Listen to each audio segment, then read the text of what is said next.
देश की सुरक्षा सर्वोपरि है और जब बात देश की सुरक्षा की हो तो मोदी सरकार की रणनीति डिफेंसिव नहीं बल्कि हमेशा प्रोएक्टिव रहती है। और इसी संकल्प को सिद्धि तक पहुंचाने के लिए अमित शाह के नेतृत्व वाली गृह मंत्रालय पूरी तरह से एक्शन मोड में है और देश की सुरक्षा को लेकर बड़े कदम भी उठाए जा रहे हैं। अलग अलग पॉलिसी और नीति बनाई जा रही ताकि आतंकी संगठनों की कमर तोड़ी जा सके। और मोदी सरकार के द्वारा जो प्रहार नीति लाई गई है उसके पीछे क्या मंशा है? मोदी सरकार ने देश की सुरक्षा को और मजबूत करने की दिशा में एक बड़ा और ऐतिहासिक कदम उठाया है। गृह मंत्रालय ने भारत की पहली पूरी एंटी टेरर पॉलिसी जारी की है और इस पॉलिसी का नाम है प्रहार। प्रहार पॉलिसी के तहत सरकार ने आतंकवाद के खिलाफ अपनी जीरो टॉलरेंस नीति का स्पष्ट संदेश दिया है और यह नीति न सिर्फ आतंकवादी गतिविधियों पर कड़ा प्रहार करने की रणनीति पेश करती है बल्कि सुरक्षा एजेंसियों के बीच में बेहतर समन्वय, आधुनिक तकनीक के इस्तेमाल और त्वरित कार्रवाई की रूपरेखा भी तय करती है और इसीलिए इसका नाम प्रहार दिया गया है। और प्रहार के रूप में भारत ने अब रक्षात्मक मुद्रा को पूरी तरह से त्याग कर आक्रामक सुरक्षा की रणनीति को अपना लिया है। ये पॉलिसी आतंक के इकोसिस्टम की जड़ों पर प्रहार करने के लिए बनाई गई है, चाहे वो टेरर फंडिंग हो, डिजिटल कट्टरपंथ हो या फिर स्लीपर सेल्स का जाल। गृह मंत्रालय द्वारा पेश की गई ये व्यापक कार्य योजना संदेश देती है कि अब भारत आतंकी चुनौतियों का जवाब रिएक्टिव होकर नहीं बल्कि प्रोएक्टिव होकर देगा। आपको सबसे पहले प्रहार के बारे में बताते हैं, क्या ये पॉलिसी है, किस तरह से ये पॉलिसी काम करेगी और आने वाले दिनों में इसका क्या असर दिखाई देगा वो भी आपको समझाते हैं। दरअसल प्रहार की बात करते हैं तो सबसे पहले पी की बात करते हैं, प्रिवेंशन। भारतीय नागरिकों को और उनके हितों की रक्षा के लिए आतंकी हमलों की रोकथाम के लिए इसको बनाया गया है। आर का मतलब रिस्पांस, खतरे के अनुरूप और तुरंत प्रतिक्रियाएं देना होगा, तुरंत कार्रवाई करनी होगी। ए का मतलब एग्रीटिंग कैपेसिटीज यानी कि समग्र सरकारी दृष्टिकोण में तालमेल के लिए आंतरिक क्षमताओं का एकीकरण। एच का मतलब है ह्यूमन राइट्स, खतरों को कम करने के लिए मानवाधिकार कानून के शासन पर आधारित प्रक्रियाएं अपनाई जाएंगी। और ए का मतलब अट्यूनिंग कंडीशंस यानी कि आतंकवाद का बढ़ावा देने वाली स्थितियों को कम करना, जिससे कट्टरपंथ भी इसमें शामिल किया गया है, कट्टरपंथ को भी रोका जाएगा। अलाइंग इंटरनेशनल एफर्ट्स यानी कि आतंकवाद का मुकाबला करने के लिए अंतर्राष्ट्रीय स्तर पर समन्वय बढ़ाया जाएगा, यह भी इसमें शामिल किया गया है। रिकवरी, सामूहिक सामाजिक मजबूती के साथ हमले से रिकवरी और सहनशीलता, यानी कि इस प्रहार में सब कुछ, सारी बातों को रखा गया है जो आतंक की कमर तोड़ने के लिए काफी ज्यादा फायदेमंद आगे आने वाले समय में साबित होंगे। लगातार बदलते आतंकी खतरे, सीमा पार से प्रायोजित आतंकवाद और देश के भीतर सक्रिय स्लीपर सेल नेटवर्क को देखते हुए केंद्र की मोदी सरकार ने प्रहार नीति लाने का फैसला किया और इस नीति को लाने के पीछे क्या मकसद है वो भी आपको बताते हैं। सरकार की तरफ से किस तरह से इसकी पालन की गई, इस पहल के पीछे स्पष्ट सोच है। आतंकवाद के खिलाफ बिखरे प्रयासों को एकीकृत कर एक ऐसी ठोस और आक्रामक रणनीति तैयार करना जो केवल प्रतिक्रिया तक सीमित न रहे बल्कि पहले से ही खतरे को भांप कर उसे जड़ से खत्म करे। और प्रहार का मकसद क्रॉस बॉर्डर आतंकवाद, साइबर हमले, ड्रोन का दुरुपयोग, डार्क वेब, क्रिमिनल हैकर्स और उभरती तकनीकों से आने वाले खतरों से निपटने में मदद करना इसका काम होगा। और ये नीति एक संदेश भी है कि देश की सुरक्षा के साथ किसी भी तरह का समझौता नहीं किया जाएगा।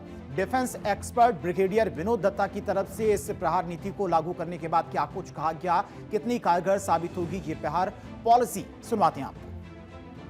इसकी ज़रूरत बहुत पहले थी क्योंकि जो फॉर्म और मैनिफेस्टेशन या जो प्रारूप है आतंकवाद का वो नए आयाम लेते जा रहा है। और आप देखिए जिस तरह से हाइब्रिड टेररिस्ट पनपते जा रहे हैं, वो टेक्नोलॉजी सेवी हैं, वो पूरे इंटरनेट का पूरा प्रयोग जानते हैं।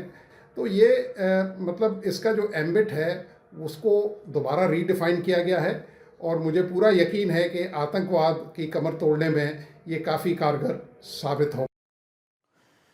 और इस नीति में कहा गया कि भारत आतंकवाद के खिलाफ लड़ाई में अग्रणी रहा है और इसमें उन पड़ोसियों का जिक्र किया गया है जो आतंकवाद को राज्य के एक उपकरण के रूप में इस्तेमाल करते हैं। साथ ही जिहादी संगठनों के साथ साथ आईएसआईएस और अलकायदा जैसे वैश्विक आतंकवादी संगठनों का मुकाबला करना है।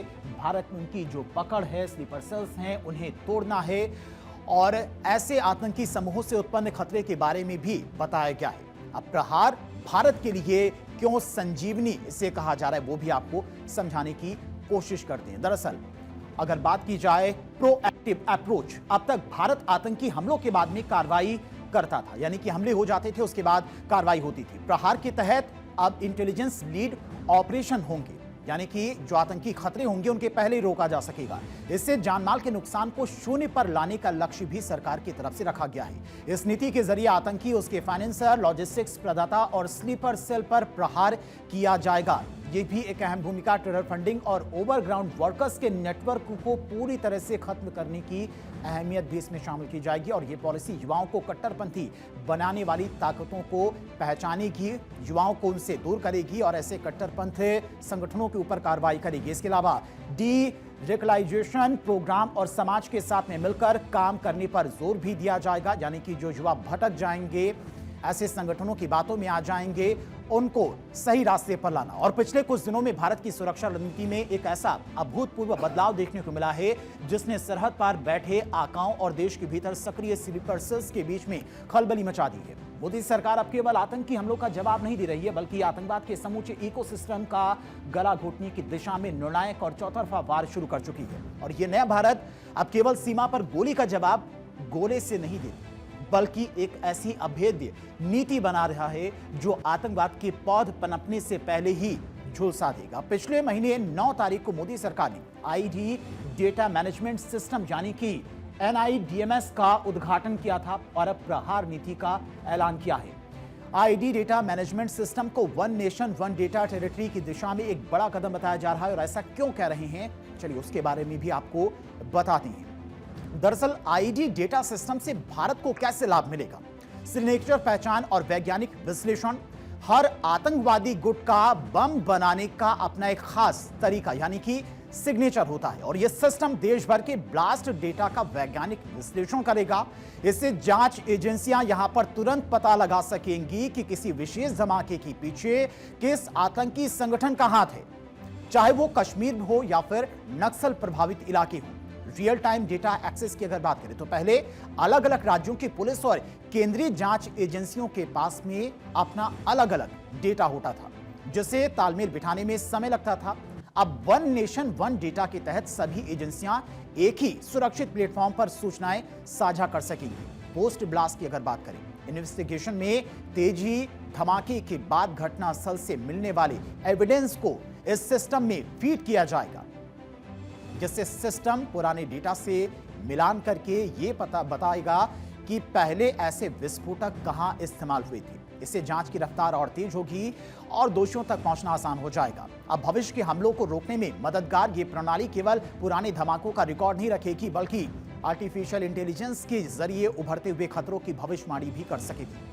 विस्फोटक सामग्री की चोरी या फिर अवैध खरीद फरोख्त के पैटर्न को पकड़कर सुरक्षा बल संभावित हमलों को समय रहते नाकाम कर सकेंगे। फोर्स मल्टीप्लायर का काम क्या होगा, अब इसकी बात करते हैं। यह सिस्टम विशेष रूप से बम निरोधक दस्तों के लिए एक डिजिटल गाइड की तरह ये काम करेगा।